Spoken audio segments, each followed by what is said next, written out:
So Terry, welcome to Mining Life Online, and appreciate having you here to talk about the Save Canadian Mining initiative. So with that, why don't we just jump right into it?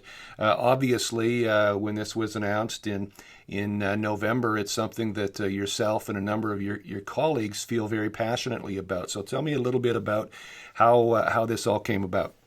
Well, great. First, thanks for having me. We appreciate an opportunity to get the word out.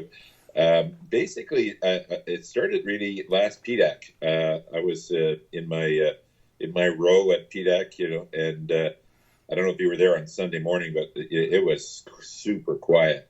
Mm-hmm. I thought to myself, God, I know it's bad, but I didn't realize it's this bad. I remember talking to my fellow, booth mates, guys like me, and you get to know them over the years, right? Because you go back to the same row, and I said, Jesus, it's really awful. I mean, I can't believe it's so few people.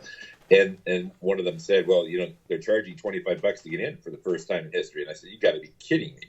And it sort of blew me away. And I thought to myself, well, there you go.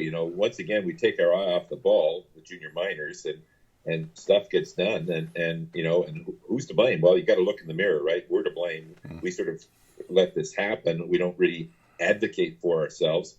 And, PDAC does a fine job in many things and runs a terrific exhibition, but, it doesn't really speak for junior mining, on some of these core issues. I mean, it does, but it's got 1,000 issues to deal with. For us, it's life or death. Like, if you don't have capital in junior mining, you can't go forward. And really right now, I feel we're almost in a position where, it's almost unethical to go out and ask for capital because the odds are so stacked against the investor. I mean, it's really ridiculous. So, so I felt, and I'm at a position in my life where, thankfully I don't rely on mining. I've done well in other things and wouldn't change the bacon that Terry has with the steak or whatever. And I'm sort of thinking, most of the guys around me are the similar sort. And I see us all sort of, 55, 65, and we're going to be retiring. And I'm thinking, there's no young people. And I'm thinking, my God, we're watching the demise of this once great Canadian industry, and it's on our watch. Mm. So I thought, shit, before I go, try and do something. So I bought Save Canadian Mining that day. And obviously it's a volunteer thing. So, I do other things for a living. So it took me some time to, get it all together and gather a coalition of the willing, so to speak, to really advocate to bring this forward. And, we're trying to keep it simple. We're trying to sort of say, hey, look, up until 2012, Canada arguably would have been the mining finance capital of the world. I would say that situation is radically reduced right now. We're certainly, not funding like we used to, and we're not making discoveries like we used to, and the two are correlated. And when people say, mining is a cyclical business and you're just in a bad cycle, I'd say, you know what? That's just not accurate. Mm. Because if you look at the facts are, the TSXV is off 245% more than the commodity index. So what we have here is a structural financial problem, not a commodity problem. We've always been able to finance, even in bad cycles, good, interesting exploration opportunities get funded. It doesn't matter the cycle. Okay, and there's lots of them out there, but they're not getting funded right now. One of the one of the comments that Eric made in his interview with INN really likens to what's happening right now. Is it's a bit of a casino, and the little guys going in are just going to get beaten up, and it's like a death by 1,000 cuts. For anybody that wants to jump into the market, because you've got these big sharks in there that are going to come in and just skim you and then drag you down until you just say, well, what's the point of jumping in that pond? Yeah, that's exactly accurate, and it's super unfortunate because if you could actually change the policy so that didn't happen, there would be not a better time in the history of investing in mining to invest in right now. Because everything is on its ass, it's on the floor. Yet there's, and there's a lot of garbage out there. It's no question, but there's a lot of good little gems. There's a lot of, I believe that there's a lot of companies that would go 5, 10x, and several 100x as well. So I think it could be super exciting if we could turn it around. But we got to turn it around. How's that going to happen? As I watch the initiative, who do you have to go and hit over the head? Is it Morneau? Is it the exchanges? It's not the feds. It's securities are very much a provincial situation here in Canada. And so I would say the cornerstone is Ontario, because obviously the OSC manages the TSX and CSE, so it has by far the largest voice in IROC. So legally, you have to get IROC and the CSA, Canadian Securities Agencies, to agree to the change.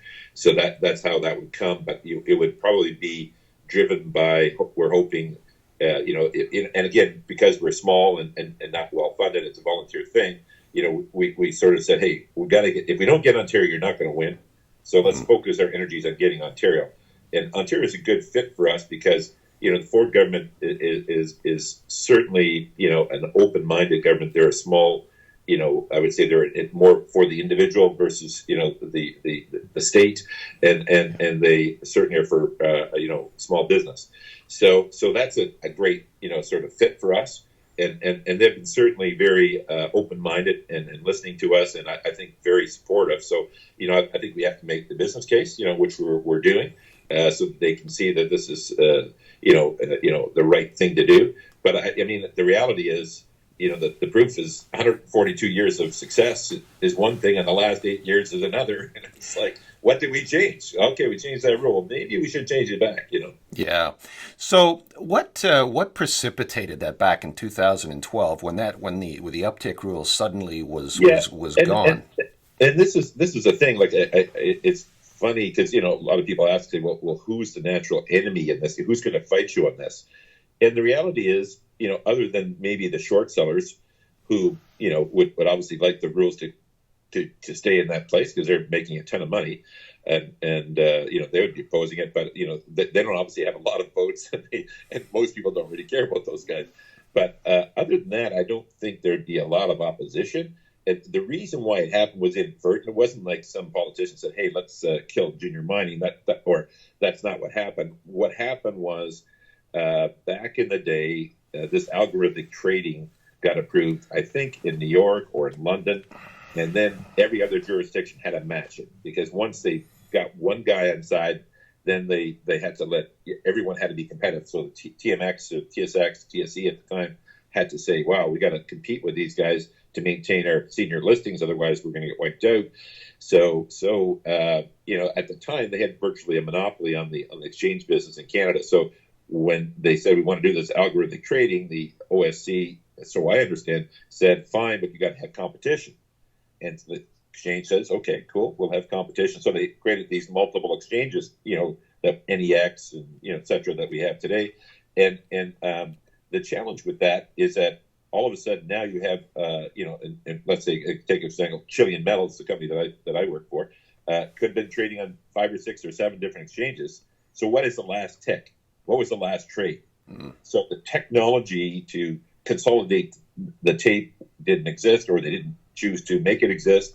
It just became complicated. So instead of sort of doing more due diligence, which is what they should have done at the time, they basically, at the time, they basically looked back and said, well, we've got this Harvard study on the Russell Index that suggests that short selling has no effect. Well, of course, if you look at the Russell Index, the smallest company is probably like $1 billion or something. So it's a radically different beast than a $10 million junior miner. So it's just like apples and elephants, Yeah. So it not correlated at all. However, they were hell bent for election, so they pushed it through. I remember going to the public hearings at the time, saying I thought it was a bad idea, but I was just in my seat, at the time, and it didn't have a ton of experience, and argued against it, but I wasn't sure. I thought, okay, well, let's give it a try. But here we are, 7-8 years later, bodies are piled high and deep in junior mining, and man, if we don't make the change soon, all of us old guys are going to be leaving the business, and this is a business where people need to pass the lessons down.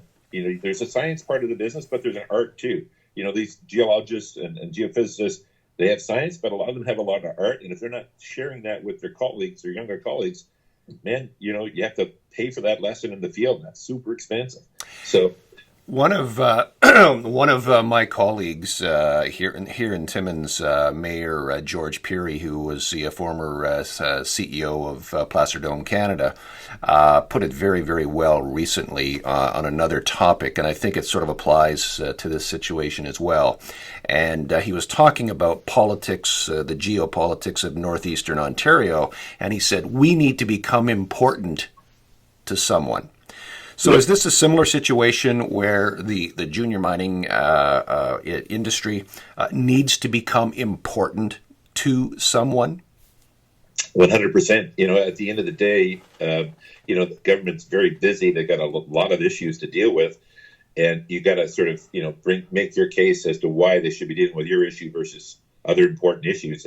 And you can make a very convincing case on mining, because mining does contribute enormously to our gross domestic product in the country and in Ontario specifically, and has a tremendous multiplier effect in the economy. So there's a lot of great economic reasons to support mining, and so we have the case. We just haven't been making it. And certainly, and environmental reasons as well, with the emergence of minerals that are specific to the electric vehicle industry. 1,000%. And the mining, because you occasionally get the odd, environmentalist who hasn't done their homework, slags the mining industry. And I say, guys, that was like 50 years ago. Today, the Canadian mining industry is pristine. It's the best in the world. Yeah. We do everything first class. The place is left in better shape than when we got it. And I said, have you ever met a miner that wasn't a hunter or a fisher or a gardener? I mean, they all are, so nobody cares more about the environment than the mining community. So anyway, I think that's largely gone, but the odd guys will still slag you on it. But well, certainly here in Timmins, if you think about it as well, I mean, we now have a massive open pit, the Hollinger mine, literally right in the middle of the city, and the world is not falling apart here. That's for sure. Of course. Yeah. So Terry, just to kind of wrap this up, then. What are the next steps? Where do you see this? Do you have do you have a timeline in mind? Yeah. So what we're asking the industry to do and the supporting public to do is do the following thing. Go to our site. Sign up and get educated on the situation. And if you're a junior mining company, we'd love to have you join us as a co-founder of the movement. There's an opportunity to assist in the financing. I'm not taking any money. I put money in, and so does Eric Sprott. All the founders have.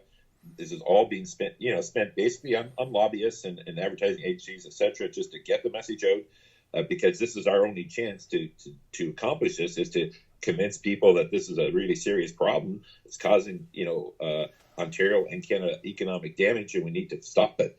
And that's when government will listen. And luckily, we're currently talking with the Ford government and making really solid progress. So we're hopeful that something can be done quickly. I mean, government moves slowly historically, and that's for a good reason. And so we're biting our teeth, but we're saying, guys, if people are leaving the industry every day. Every day we stop, we don't do this, we're losing jobs, we're losing taxes, we're losing the future of the business. So as we understand, you got a process, we'll work through it, but for God's sakes, let's step on the gas. Terry, thanks for joining us here on Mining Life Online, and good luck with this initiative. Great. Thanks so much. Cheers. Have a great day. Thanks.